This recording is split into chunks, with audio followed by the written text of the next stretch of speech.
Assalamualaikum warahmatullahi wabarakatuh. Saya Nurhan Saudi binti Bakri akan berkongsi tentang keunggulan Imam Hanbali. Saya akan mulakan dengan biodata beliau. Nama penuh beliau ialah Ahmad bin Muhammad bin Hanbal. Beliau dilahirkan pada 164 Hijrah di Baghdad. Tarikh wafat beliau 241 Hijrah. Kunyat beliau ialah Abu Abdullah. Seterusnya, kepribadian beliau ialah sentiasa menuntut ilmu walaupun telah mendapat gelaran imam yang masyhur. Kedua, beliau memiliki sifat pemaaf yang sangat tinggi. Ketiga, banyak membaca dan menghafaz Al-Quran sejak beliau berusia 9 tahun. Keempat, beliau kuat beribadat nawafil. Dan yang terakhir, beliau sanggup dipenjarakan kerana mempertahankan akidah. Antara sumbangan beliau ialah beliau meninggalkan aliran mazhab Hanbali dalam bidang perundangan Islam. Beliau juga meninggalkan sumbangan ilmu terutamanya dalam bidang hadis dan fiqh.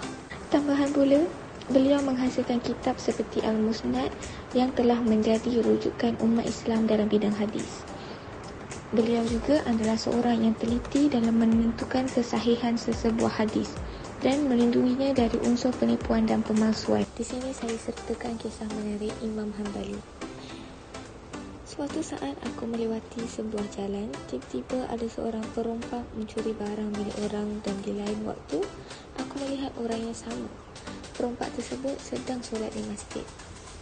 Kemudian aku pergi kepadanya dan berkata, "Apa yang anda lakukan tidak layak anda lakukan di hadapan Tuhanmu.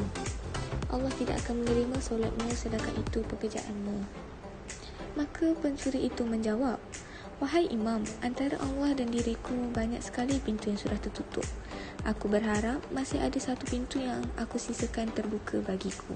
Beberapa bulan kemudian aku menunaikan ibadah haji. Ketika aku sedang tawaf mengelilingi Kaabah, aku melihat seseorang bergelantung di tali-tali Kaabah sambil berkata, "Ya Allah, aku bertaubat kepadamu dan tidak akan kembali membuat maksiat kepadamu." Maka aku perhatikan orang yang bertaubat dan kembali kepada Allah tadi. Ternyata itu pencuri yang dahulu pernah aku jumpai. Aku berkata dalam hati, ia sisakan satu pintu dalam keadaan selalu terbuka antara dirinya dan Allah. Maka sebagai balasannya, Allah bukakan baginya sebuah pintu kebaikan. Iktibar yang kita boleh ambil dari kisah Imam Hanbali ini ialah: pertama, kita hendaklah sentiasa bersangka baik dengan Allah SWT kerana sesungguhnya Allah itu Maha Besar. Kedua, kita hendaklah sentiasa menambah ilmu kerana ilmu itu tiada hadnya. Dan yang ketiga, kita hendaklah mengamalkan ilmu yang dipelajari supaya hidup diberkati Allah SWT. Sekian sahaja dari saya, sehingga berjumpa lagi.